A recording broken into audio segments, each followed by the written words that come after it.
This is now the third lecture in which we're taking a close look at the first second in the life of the universe. It's a time characterized by enormous temperatures and densities and rapid expansion. And last lecture, we went back to a microsecond, when the furnace was fully alive, in the sense that all the particles of the Standard Model were present in full abundance.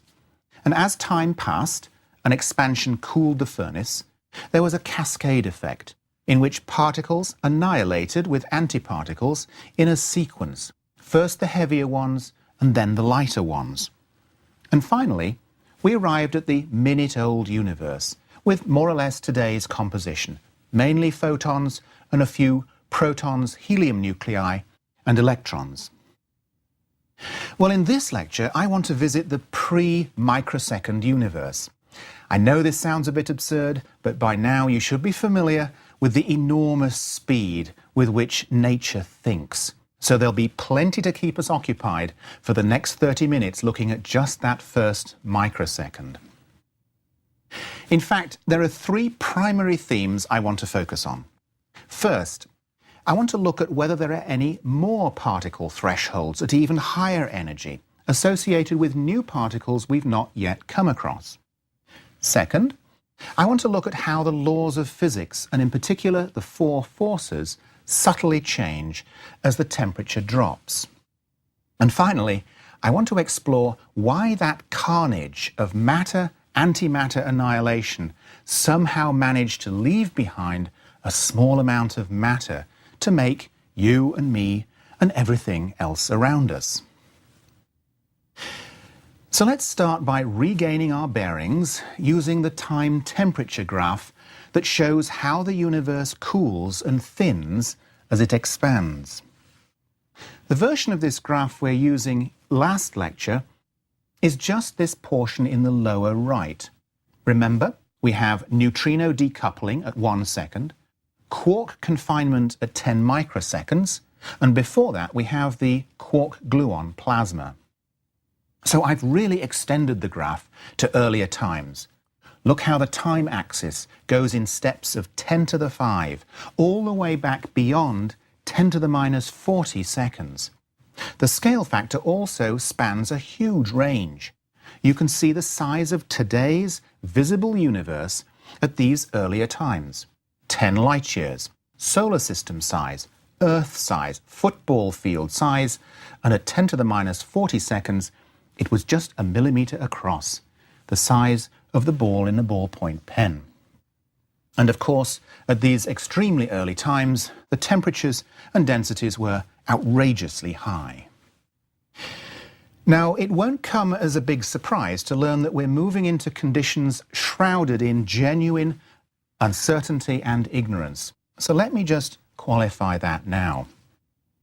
Remember, today's biggest particle accelerators can achieve energies of about 10 TeV of energy, which gets us back to about 10 to the minus 14 seconds, basically the entire rectangle from last lecture.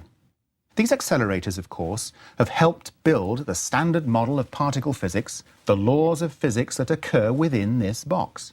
And as far as we can tell, it's an extremely good and well-tested theory. So one might crudely identify this region with well-known physics and this with known physics, while before that is uncertain physics. Or stated slightly differently, most cosmologists are very confident back to 1 second, pretty confident back to about a microsecond, optimistic back to the limits of this box at about 10 to the minus 14 seconds, and they have their fingers crossed before that. Now, while we're on the topic of uncertainty, I should mention that everyone agrees there is a boundary of absolute ignorance around 10 to the minus 43 seconds. It's also called the Planck time. This is where Einstein's general relativity breaks down and gravity inevitably takes on a quantum form. And as you may know, we currently have no quantum theory of gravity. It's a notoriously difficult thing to develop. So until that's done, this time and these conditions, if they ever occurred, remain fundamentally unknown. So with these various warnings, let's take a deep breath and step off into this rather unknown terrain. What happens when we go to ever earlier times with ever higher densities and ever higher temperatures? Well, the Standard Model has no heavier particles. So the quark-gluon plasma just gets denser and denser and hotter. Now, this may seem a bit unreasonable. How can stuff be denser than an atomic nucleus? Isn't that the densest thing there is? Actually, the answer is no, and here's why. Remember how much space there is inside atoms? A nucleus at the centre of an atom is like a fly at the centre of a football field.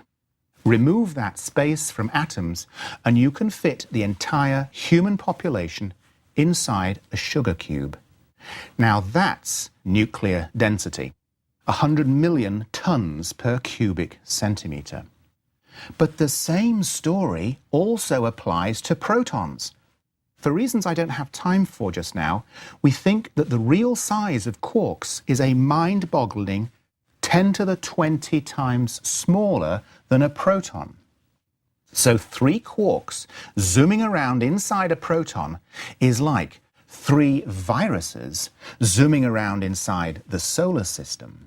There's plenty of room to cram the quarks more tightly together. Now, if the Standard Model is the whole story, then not much happens to the left of that rectangle. Across 20 powers of 10 in time, it gets 10 powers of 10 hotter and 40 powers of 10 more dense. That's an enormous tract of time. As much in an exponential sense as from a millisecond to 10 billion years. So if really nothing happens, then it's earned its name, the particle desert. There are no interesting features on the landscape. But in truth, we know the Standard Model is incomplete, and several of the possible extensions beyond the Standard Model do suggest interesting things occur, and perhaps the desert isn't quite so featureless after all. So one of these extensions to the Standard Model is called supersymmetry. This theory suggests that in the very early universe, the laws of physics were identical for the 2 great kinds of particles, the fermions and the bosons that we met in lecture 27, the matter particles and the force-carrying particles. Now, if this is true, then in the early universe, there should be a second set of much heavier particles. Each particle of the Standard Model should have a superparticle partner of the opposite kind. So although these particles haven't yet been discovered, physicists have already named them. I suppose it's a bit like choosing a baby's name before it's born. So the superpartners of the Standard Model fermions, the electron, neutrino, and quark, are bosons called the selectron, sneutrino, and squark. You just add an S prefix. And the superpartner particles to the Standard Model bosons, the photon, W and Z, and gluon, are fermions called the photino, the wino, the zeno, and the gluino. You just add an eno postfix. Now, from our perspective, the most important fact about all these superparticles is that the heaviest superparticles are unstable and they decay to the lightest one, which is itself stable. It isn't yet known which of them would likely to be stable. Possibly it's the photino, or maybe an odd mix of several in a state called a neutralino. But either way, we have a new particle to consider which survives into today's universe. Now, I hope you can see why this is fabulous news for astronomy, because we need a particle outside the Standard Model to explain dark matter. We know there's 6 times more matter out there than there are protons, neutrons, and electrons. And we know it can't be neutrinos, because they're too lightweight. They move too fast to gather around galaxies and clusters. So we need a heavy, stable particle that's not one of the standard model particles. Maybe the lightest supersymmetric particle solves the mystery. Back to our time-temperature diagram, there are reasons to place the superpartner particles around here, and perhaps the lightest one arrives here.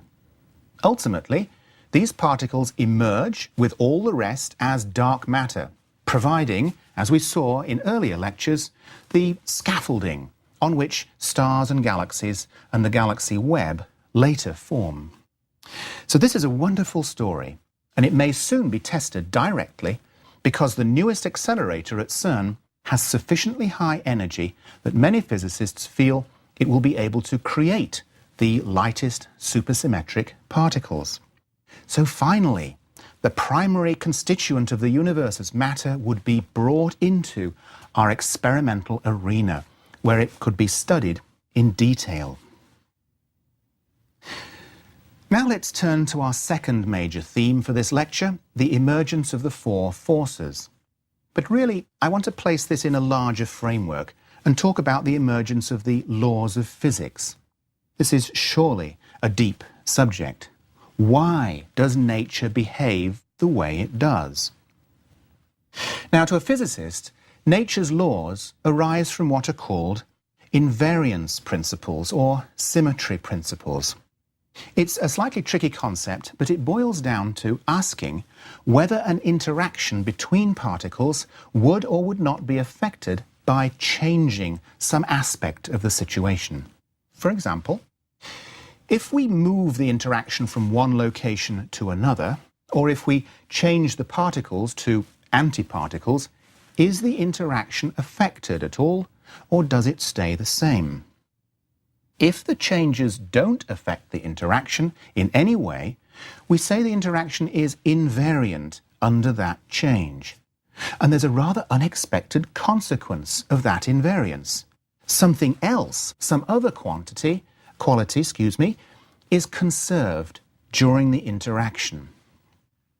For example, the fact that interactions aren't affected by their location, whether it's over here or over here, leads directly to the conservation of momentum. The fact that interactions aren't affected by when they occur, whether they happened yesterday or today, leads directly to the conservation of energy. Now, this link between the changed quantity and the conserved quantity isn't at all obvious, and it was first famously worked out by the great German mathematician Emmy Noether in the 1920s. Now, it turns out there are many of these paired quantities, and while some are classical, like location with momentum or time with energy, others are quantum mechanical, and they involve some more abstract qualities down in the quantum world. But the bottom line is that these invariance principles and their conservation laws, they really are the laws of physics. Or stated the other way around, the laws of physics are nothing more than the consequence of whether nature does or doesn't ignore certain things. Now, as it happens, exactly what nature does or doesn't ignore depends on the energy of the interaction. In general, at very high energies, nature ignores almost everything, and the interactions are, in some sense, more perfect, more global and all-encompassing. This, of course, was the situation in the very early universe, when the energy of all interactions was exceedingly high. The laws were more perfect, more unified. But as time passed and the universe cooled, some of these invariance principles no longer operated, or they operated with less precision. Physicists say the symmetries were broken, and as a result, the laws of physics changed, and so the way particles interacted also changed. This is why particle accelerators are so important. They're able to take us back to a time when the laws of physics were different, and they help us track how these laws evolved into their current form. So with that preamble, let's now look at the forces of nature and see how they've changed. In today's old, cold universe, we learn, even in grade school, that there are 4 forces: gravity, weak, electromagnetism, and strong. Let's just quickly review these and put them into the context of the Standard Model. So here are the particles of the Standard Model. Over on the left, we have the bosons, the force-carrying particles. What does this mean exactly? Here's a little animation of a quantum mechanical view of how forces act between particles. A boson particle hops between 2 particles, and the energy and momentum that it carries alters the particles' trajectories. So a force has acted. So let's briefly go through these forces. Gravity is the force that holds you to the Earth and planets in their orbits. It acts between all particles, is carried by gravitons, and is extremely weak. The weak force only operates deep inside particles and causes them to change, as in radioactive decay. It also acts between all particles and is carried by the W and Z bosons. And, as its name suggests, it's relatively weak. The electromagnetic force drives lightning bolts from clouds to the ground and keeps electrons in orbit within atoms. It only acts between charged particles, it's carried by the photon, and is of intermediate strength. And finally, the strong force keeps quarks bound inside protons and neutrons and binds protons and neutrons together in atomic nuclei. It only acts between quarks and gluons, it's carried by gluons, and as its name suggests, it's the strongest of the forces, about 100 times stronger than the electric force. Now, in our day-to-day lives, we really don't experience the mighty power of these forces. The strong and weak forces are confined inside particles, and the electromagnetic force is enormously muted because positive and negative charges are so thoroughly intermixed. But to give you an idea, imagine I had 2 grains of sand, and I took all the electrons from one of them and put them into the other. And I took all the protons from the other and I put them into the first one. Then I held each grain at arm's length. There's an attractive force because opposites attract. But how big is that force? Can I hold them apart? The answer is very definitely no. There's 18 billion tons of force. I need 8 million space shuttles pulling on full throttle, pulling in opposite directions to keep these grains of sand apart. So these forces are stunningly powerful if you bring them up into our macroscopic world and fully expose them. So returning to the early universe, it turns out that in the exceedingly hot environment, the nature of these forces was different. For example, before 0.1 nanoseconds, the electromagnetic and weak forces were blended into a single force called the electroweak force. So prior to that time, there were really only 3 forces. So let's put this electroweak transition on our time-temperature diagram. Here it is at 1/10 of a nanosecond, when particles had about 100 GeV of energy.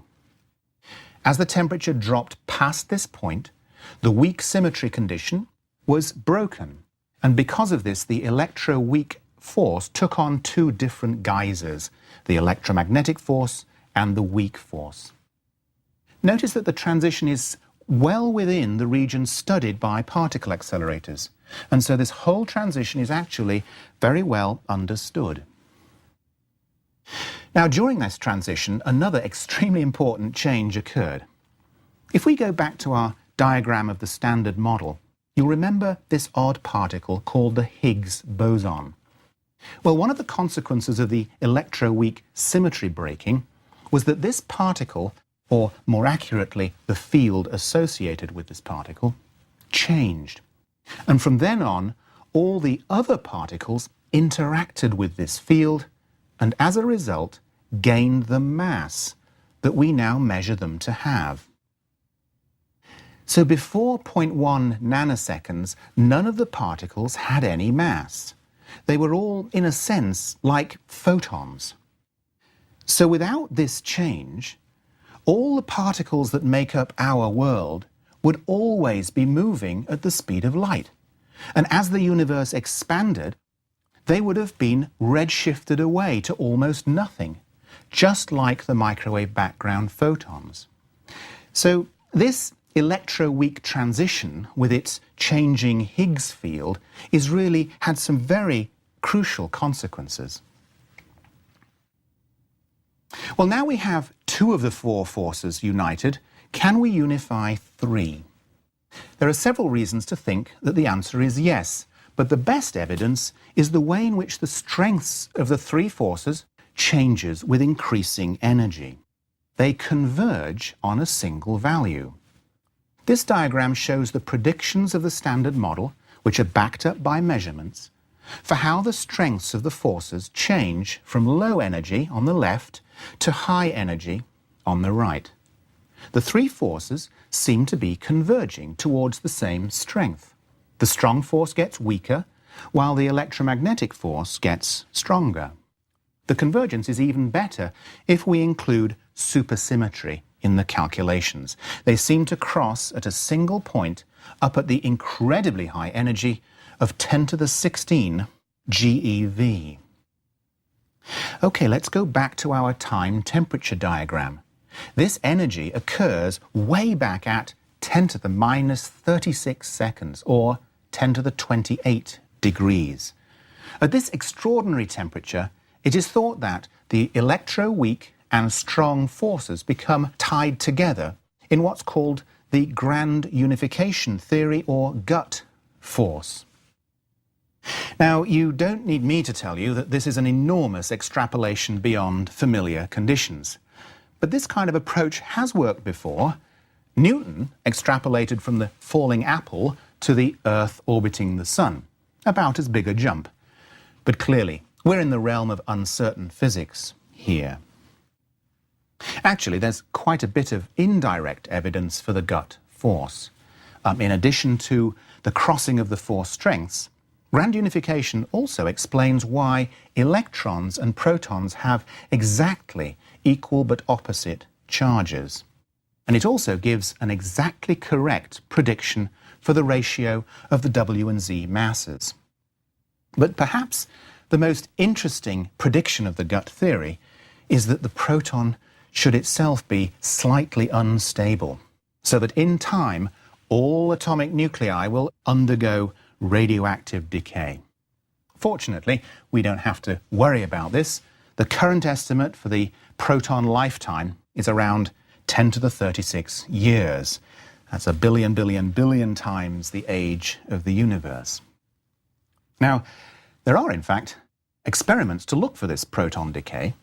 See, if you gather 10 to the 36 protons, that's about 1 million tons of matter, then on average, one proton will decay per year.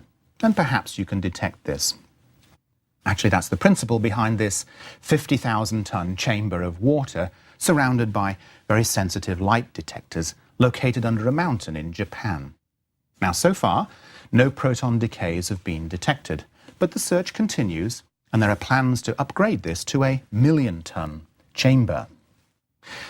Now let's look at the third theme for this lecture: how the universe narrowly escaped total matter-antimatter annihilation. So from last lecture, remember, at very high temperatures, collisions create particle-antiparticle pairs. So the composition of the early universe before, say, a microsecond was an equal mix of matter, antimatter, and photons.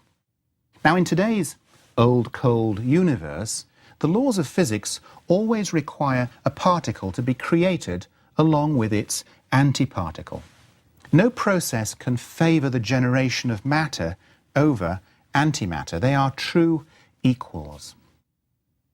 So if this were true in the early universe, there would be exactly equal amounts of matter and antimatter.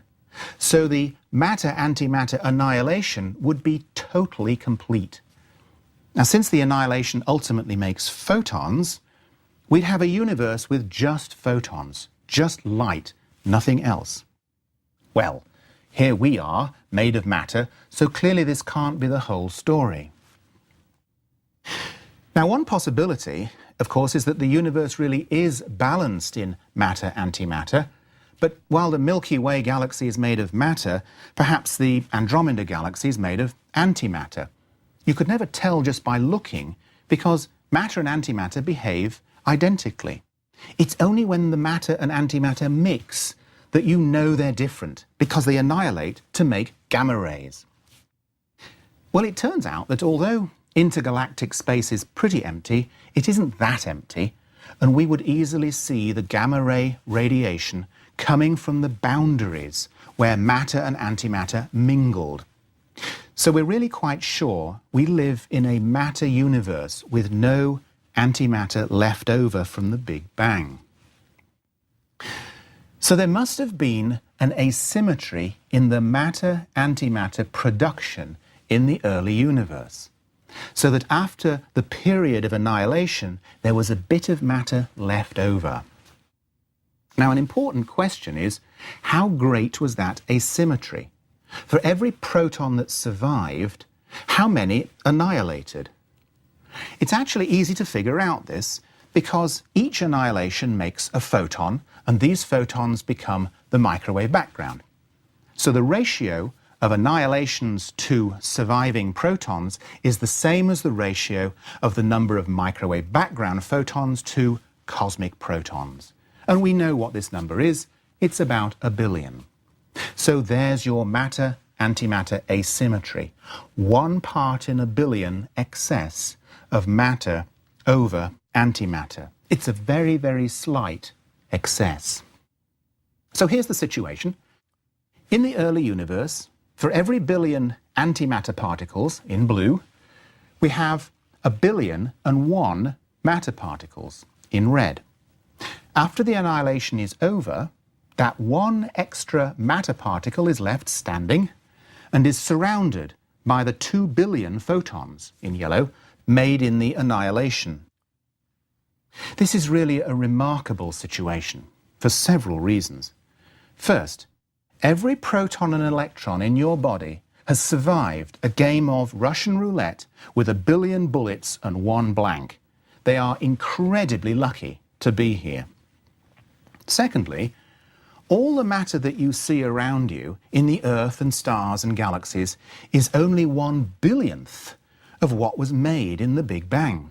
It was an enormously more fertile event than appears at first sight. And thirdly, if there hadn't been this very slight matter asymmetry, the annihilation would have been complete, and the universe would contain only light, which might have been more beautiful, but there would have been no one to appreciate it.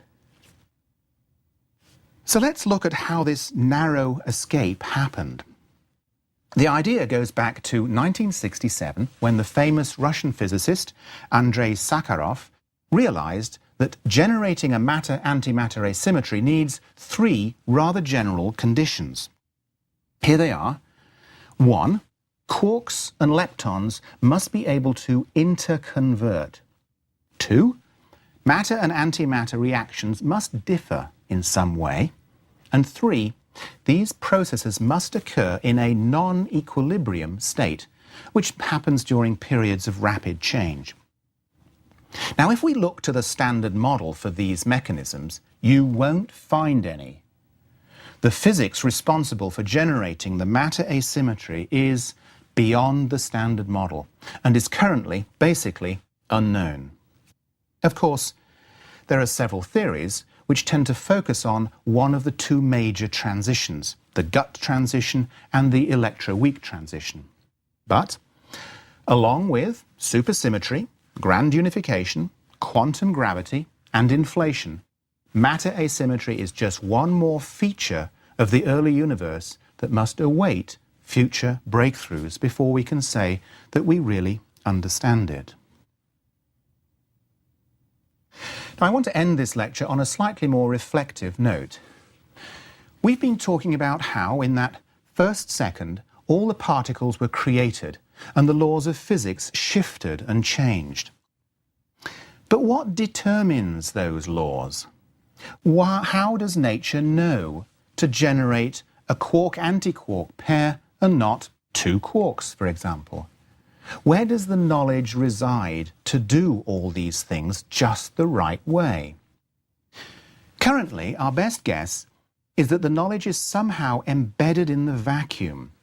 Remember, by pumping energy into the vacuum, it creates all the particles in ways that obey these laws. So in some sense, the knowledge to do that is located at every point in space. Everything rests on this extraordinary entity. It's the vacuum that is nature's ultimate bedrock.